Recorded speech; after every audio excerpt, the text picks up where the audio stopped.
Meaning of dowager. Dowager. Dowager. Dowager. Dowager. The term dowager typically refers to a widow who holds a title or property that was inherited from her late husband. It can also refer to an elderly woman of high social standing who has retired from active duty but still commands respect and influence in society.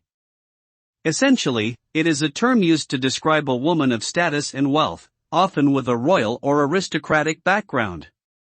In short, a dowager is a dignified, powerful and respected figure in society, particularly within the upper classes.